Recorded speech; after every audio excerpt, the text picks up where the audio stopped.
국민의힘에서 네. 검수완박 법안에 대한 합의가 그러니까 22일 네. 이렇게 이루어지고 바로 네. 네. 국민의힘 법률자문위원회가 있어요. 네. 거기에서 문재인 청와대와 정부 고위 인사에 대한 고발장을 대검에다 또 제출을 했어요. 네.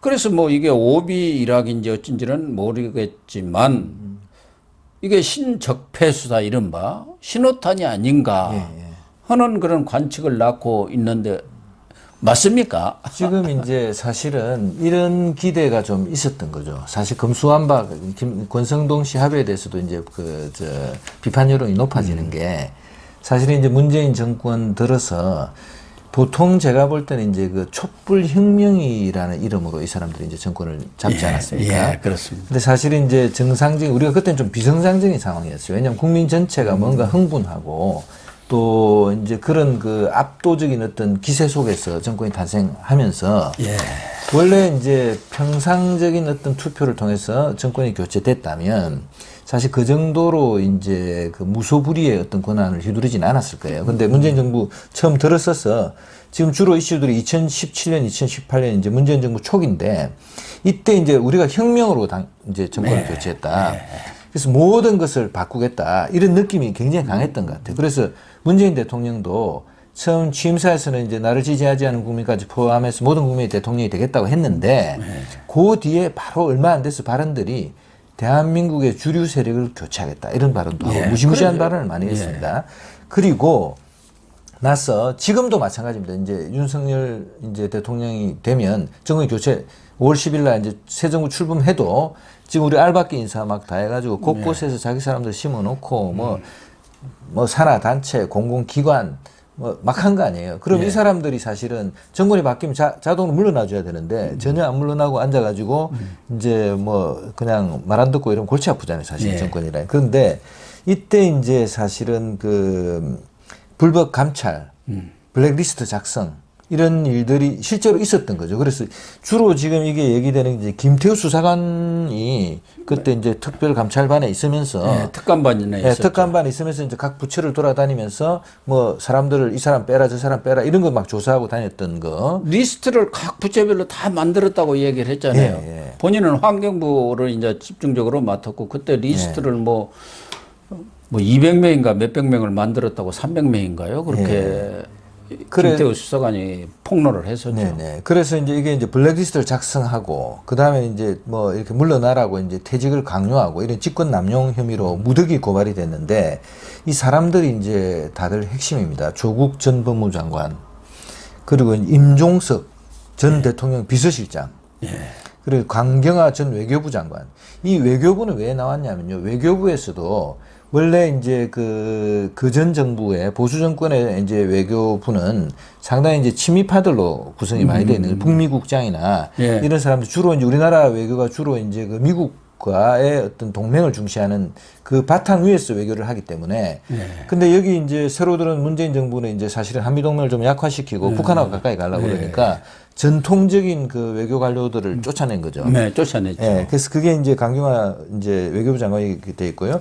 김현미 전 국토부 장관, 그리고 김상곤 전 사회부 총리이 교육부 장관. 여기도 이제 교육 정책을 놓고 사실 진보 교육, 보수 교육이 상당히 충돌을 했단 말이에요. 그러면 거기 관료나 이제 이런 사람들 중에서 좀 보수 성향의 교육 정책을 지지하던 사람, 이런 사람들 한직으로 몰아내거나 이렇게 돼 있는 거죠. 그 김영록 전남도지사 이렇게 이제 걸려서 불법적인 감찰 권한을 행사했고 비위행위 이거는 이제 김태우 그 수사관이 얘기했던 것 같아요. 보니까 어떤 비위를 발견해서 보고했는데 묵살돼 버렸다는 거 뭐 그런 것들 해서 이제 이렇게 이 사람들을 지금 이제 무더기로 법률자문위원회가 이제 했는데 여기 조금 더 이제 보면은 그 이제 강경화 전 말고 인사수석 출신 조현옥 현 주 독일 대사가 있어요. 조현옥이 주 독일 대사가 있죠. 여기가 이제 보니까 이제 독일에 가서 박사학위를 했고 그다음에 이제 인사수석을 했는데 여기 숙명여고 출신이에요. 숙명여고. 김정수 여사하고 같은 이제 고등학교 출신이고 이게 이제 환경부 블랙리스트 만들고 그때 인사수석 아닙니까? 여기가 이제 환경도 출신이에요, 환경 출신. 그래서 우리가 지금 원전 같은 거 없애고 막 태양광으로 가고 이랬잖아요.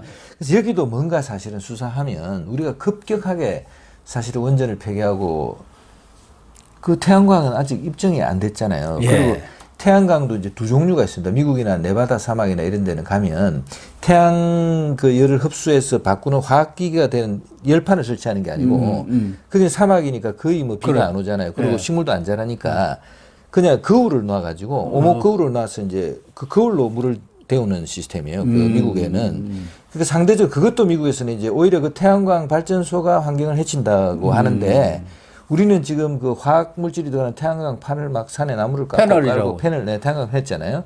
바다에다 깔고 새만금에다 깔고 뭐 전부 그럽니다. 저수지에다 다 깔아버리고요. 네, 그럼 이제 저수지에 깔면 물 밑에 이제 뭐 수초라든지 물고기들 문제도 있고 그다음 그게 이제 시간이 지나면 폐기를 해야 되는데 화학 물질이 나오거든요. 그리고 그게 또 전부 중국 거예요. 우리나라 게 아니고. 그래서 이런 정책을 누가 주도했느냐 관련해 가지고 이제 조현옥 씨도 이제 그런 인선을 할 때 혹시 문제가 있었지 않았나 이제 싶고요. 김상훈 전 교육부 씨는 말했고 정현백 전 여성가족부 장관까지 이렇게 포함돼서 이제 돼 있고요. 여기에 보면 그러니까 박형철 전 청와대 반부패 비서관.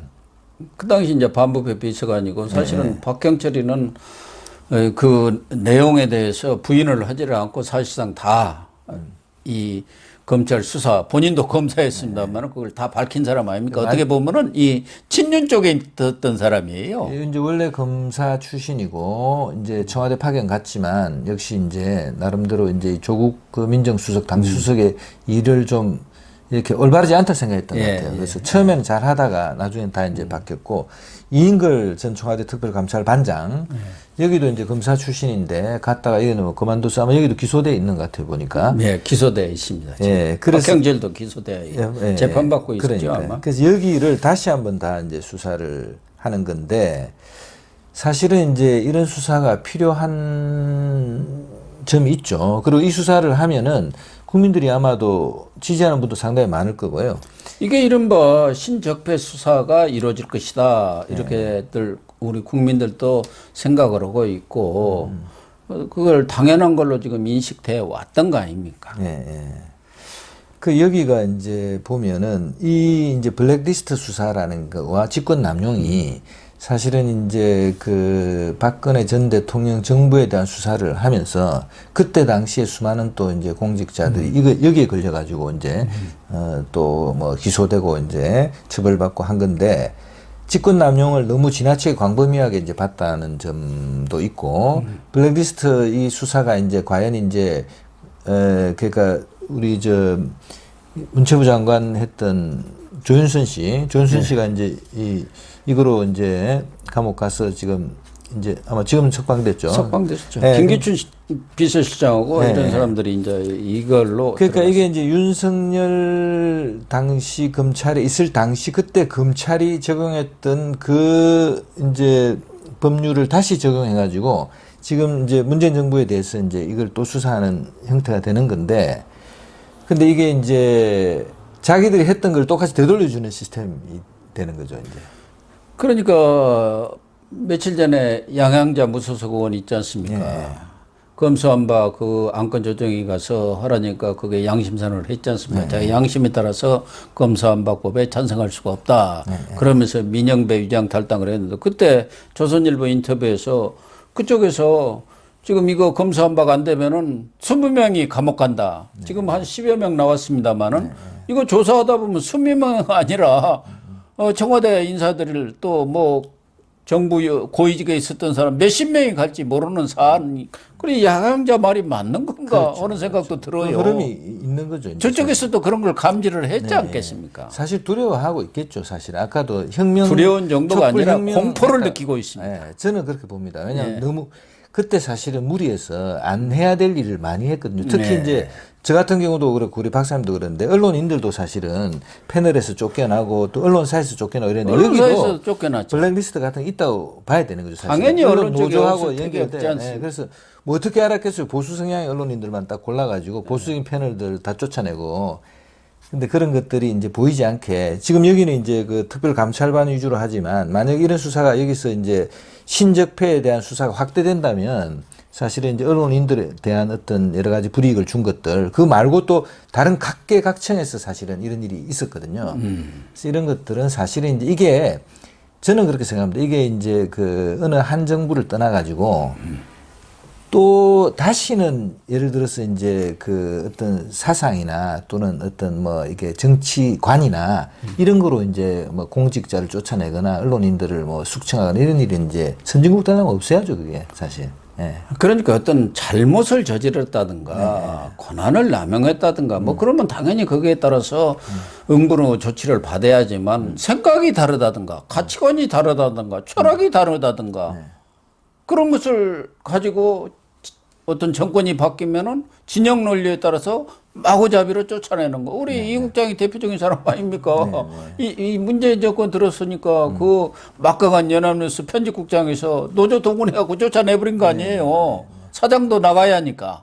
사장도 밀어내야 하니까. 그러니까 같이 엮어갖고 그러나 그 언론사든 뭐 어디 공기업이든 거기서 노조라든가 그 직원들이 들고 일어나서 계속 나가라고 하면 거기 있을 수가 없잖아요. 현실적으로. 못 있습니다.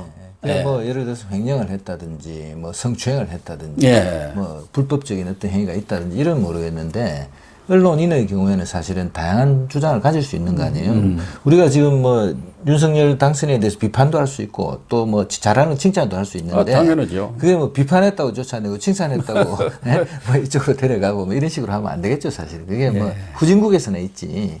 우리가 그런 일이 있었죠, 이제 지난 정권. 어쨌든 지금 국민의힘에서 이렇게 고발을 했어요. 사실 이게 본격적으로 수사가 된다면은 이것을 큰 이제 사건이죠. 시발로 해서 다른 사안들이 이제 많이 있지 않습니까? 이 두 개 지금 고발한 사건 외에도 라임 옵티머스 거기에 지금 청와대라든가 여당의 전 대표까지도 다 연루가 됐고 지금 현직 의원까지도 다 이름이 거명이 됐고 돈이 왔다 갔다 했다는 얘기까지 다 나와 있지 않습니까? 그런 수사로 들어가면은 정말 뭐 큰 게이트 비리 수사로 확대될 가능성이 있기 때문에 지금 민주당은 벌써부터 정치보복 이게 선언했다. 뭐 이렇게 하면서 그 낡은 캐비넷에 있던 그 사건 다시 끄집어내 갖고 정치보복 신호탄 올렸다고 벌써부터 지금 엄살을 떨고 있지 않습니까? 그렇기 때문에 이런 수사들이 사실은 제대로 돼 가지고 잘못된 것은 명백하게 밝혀서 그의 응분의 조치가 또 사법적 조치가 내려져야 하는데 사실은 지금 검찰이 이렇게 조금 있으면 한 4개월 후면은 다 수사권도 박탈돼 버리고 그런 상황 아닙니까? 그러니 대검 아니라 어디다 고발한들 그게 어느 검사가 신이 나서 그걸 수사할 리도 없는 것이고 더군다나 앞으로 뭐 또 인사는 하기는 하겠습니다만은 검찰 수뇌부가 공백 상태 아닙니까? 이게 대검에서 지휘가 내려가고 뭐 이래야 하는데 이런 것들이 제대로 되겠느냐 이거죠. 경찰이 수사하든지 아니면 1년 6개월 뒤에 중수청이 나와야 되는데 참 어떻게 될지 정말 그래서 권성동 합의가 이제 사실 여러 가지 이제 왜 그랬는지 이제 참 이해할 수 없다. 그러니까 국민의힘 뭐 의원들도 언론 인터뷰에서 본인 이름을 드러내지는 않았습니다만은 참 이해할 수가 없다. 어떻게 이런 합의를 이렇게 쉽게 해버렸는지 모르겠다. 협상이라는 것을 해보지도 않고 어떻게 무릎을 꿇었느냐, 굴복을 해버렸느냐. 그런 뭐 한탄을 하는 사람들도 많지 않습니까? 그러나 이제 윤석열 정부가 막 출범할 단계에 있고 권성동 원내대표도 처음 이렇게 원내대표 돼갖고 협상이라는 걸 해가지고 이렇게 됐으니까 좀 처리를 해 주십시오. 하니까 뭐 그냥 불만을 꾹들 누르고 일단 의총에서는 오케이가 된 거 아니겠습니까? 그러나 뭐 국민의힘 의원들도 합리적으로 뭐 판단을 못 하겠습니까? 이게 협상이 잘못된 거라는 것은 삼척동도도 알만한 일이기 때문에 참 지금 국민의힘 법률자문위원회에서 정말 꼭 이 사건은 그냥 넘어갔으면 안 된다고 생각해서 고발한 것 아니겠습니까? 과연 이것까지도 제대로 검찰 수사가 이루어지겠느냐. 뭐 4개월 내에 이게 수사가 완료될 가능성도 그렇게 높지는 않습니다. 물론 검사가 참 의혹을 가지고 팔 걷어붙이고 달라들면 4개월 내에 다 오죠. 조국 수사 이런 것도 3개월뿐이 안 걸렸고 그 박근혜 전 대통령의 국정농단 수사도 4개월뿐이 안 걸렸습니다. 그러니까 이런 정도야 뭐 달라들으면은 한 1, 2개월이면 해결할 수 있는데 그런 의혹이 있겠느냐는 거죠. 그리고 그렇게 열심히 하더라도 뭐 수사권도 넘어가지만 검찰로서 이제 수사권도 없는 그냥 검사로 이렇게 남는데 내가 왜 이렇게 열심히 해야 하나 하는 회의감이 안 들겠습니까? 그런 것들이 앞으로 문제가 되고 그게 이제 결국 피해가 국민한테 온다는 것이죠. 그거 아니겠습니까? 지금 다 지적하고 있는 것이. 자, 그 문제는 그렇게 정리를 하고요.